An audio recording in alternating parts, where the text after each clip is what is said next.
Végül a harmadik terület, ami előre lendítheti a munkaszolgálatnak a kutatását, az az új források, új forráscsoportoknak a bevonása az eddigi a vizsgálatokba, amelyeknek révén az én véleményem szerint új nézőpontok is generálódhatnak. Mit értek ez alatt?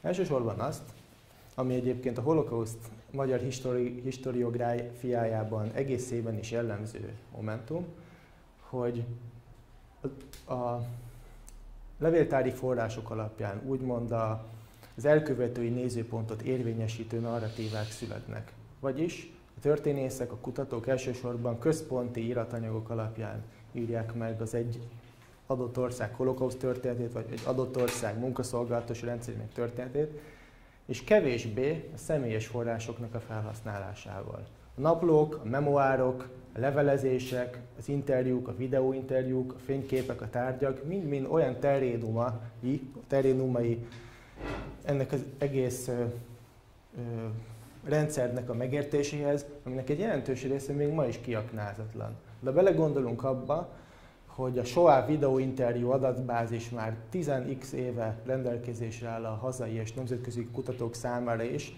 ahol sok száz egykori munkaszolgálatos részletesen beszél arról, hogy vele mi történt, és ha megnézzük a munkaszolgálatokkal kapcsolatos kiadványoknak a jelentős részét, akkor azt látjuk, hogy semmit nem használtak ebből fel, mint nem is létezne. De ez csak egy tény, de ez csak egy része. Ugyanígy a naplók, a memoárok szinte csak illusztratív jelleggel jelennek meg a könyvekben. Pedig, hogyha ezeket véleményem szerint kellően, értően és részletesen összehasonlító módon elemeznék, akkor sokkal jobban megérthető lenne az az összetett valósága, az összetett valóság, ami mondjuk egy munkaszolgálatos táborban jelen volt. Hiszen az úgynevezett megélés történet, az, hogy mit tettek, hogyan étkeztek, hogyan tartották a kapcsolatot a hazaiakkal, ezekből milyen következmények vonhatóak le. Ezek sokkal közelebb hozzák a mához ennek a rendszernek a lényegét. Tehát magyarul egy elkövetői nézőpont helyett egy áldozati nézőpontnak az érvényesítése, ami szerintem szükséges ahhoz, hogy a munkaszolgálat kutatása előbbre rendüljön. Ezt különben nem csak a MUSZ-ra mondhatnám el, hanem úgy általánosságban a két háború közötti történelmnek a kutatására is. Ebből pedig az következik, hogy a politikai történeti forrásérték, ami eddig mondom nagyon termékeny volt, és egy nagyon fontos, komoly alapot képez ennek a rendszer megértéséhez, kiegészülne egy társadalomtörténeti, mentalitástörténeti, úgynevezett megéléstörténeti nézőponttal.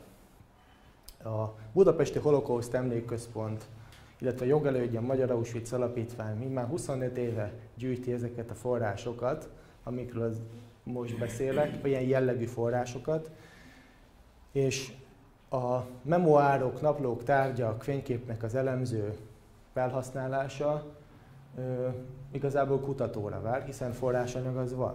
Nem csak a SOA-ban, más múzeumokban is, de nálunk azt hiszem, hogy egy teljesen egyedi és viszonylag nagy, jelentős számú és jelentős forrásértékű ilyen úgynevezett megélés történeti forrás található nálunk, úgyhogy mindenkit arra bíztatok, hogy ha valaki nem járt még nálunk a gyűjteményre, az jöjjön el, illetve hogyha kutatni szeretné a holokausztot, azon belül is a munkaszolgálatot, akkor bátran javaslom, hogy használjam nálunk lévő személyes, áldozati jellegű forrásokat.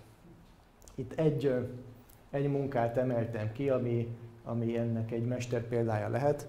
Ez ilyen jellegű források felhasználásának. Ez egy virtuális kiállítás, amit a kolléganőm készített a Holokauszt Emlékközpontban 2013-ban, ahol a munkaszolgálatnak a alulról bemutatott perspektíván keresztül láttatja ennek a rendszernek a működését.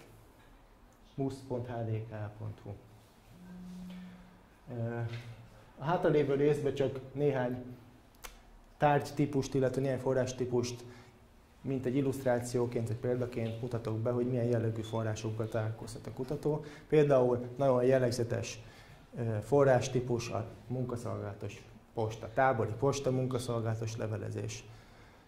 Ha látjuk ezt, hogy ezt a 42-ben Ukrajnában készített egyébként nyírfakéregre írott postai levelezőlapot látjuk, akkor abból számos következtetést levonhatunk arra vonatkozóan, hogy milyen módon éltek, vagy milyen módon éltek, dolgoztak ezek a szerencsétlen emberek.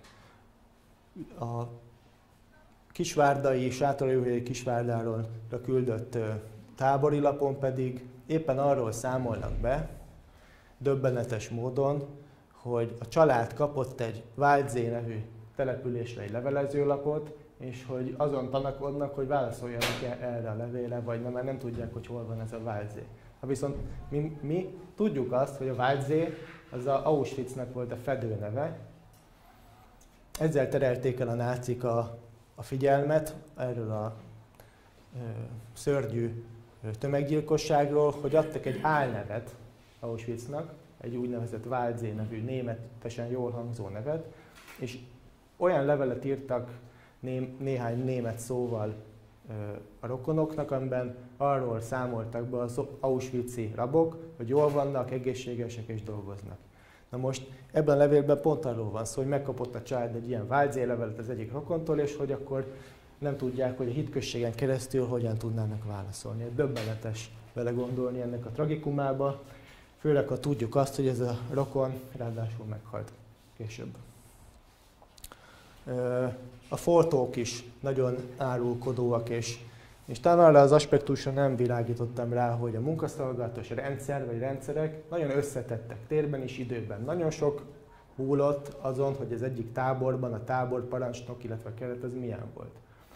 Jogszabályok mentén működött az egész munkaszolgálatos rendszer, viszont a helyi parancsnokoknak a szerepe az óriási volt. Akkor is, hogyha korlátozó rendelkezések voltak, akkor is a helyi viszonyokon talán még több is múlt sok esetben, mint azt gondolnánk. És hogyha megnézzük ezeket a fotókat, vagy ezeket a levelezéseket, vagy visszaemlékezéseket, akkor ez nagyon jól kiderül, hogy rettenetesen heterogén volt a munkaszolgálat. Ez majdnem egy időben készült a két fénykép, az egyiknél egy kemény fizikai munkát végeznek a színérvárai muszosok, és azt hozzáteszem, hogy ez még egy viszonylag emberséges századparancsnok alá tartozó egység volt, de hát itt is egy 8-10 óra földmunka várt rájuk rossz élelmezési körülmények között. Másikon ugyanebben az időben Budapesten meg, hát nem tudok más mondani, hülyéskedtek a munkaszolgálatosok, és azzal szórakoztak, hogy egymás helyát kopaszra nyírták, és volt lehetőségük fotót készíteni.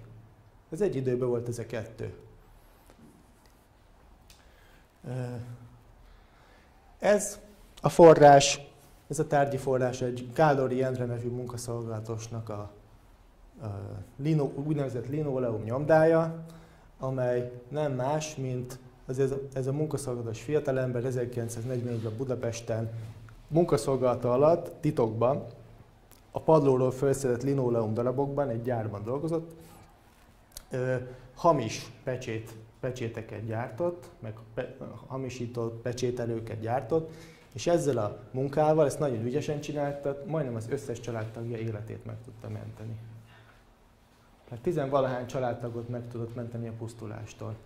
Azáltal, hogy a nyilas időszakban hamis papírokat, hamis pecséttel állított ki. Tehát ha azt nézzük, akkor ez csak egy pecsét, de hogyha hozzá tesszük a visszaemlékezését, a napló, a kéziratot, az interjút, amit a leszármazottjával készítettünk, így összetetten, akkor egy sokkal összetettebb társadalomtörténeti kép bontakozik ki a szemünk előtt, csak ennek a forráscsoportnak a tükrében. Azt hiszem, hogy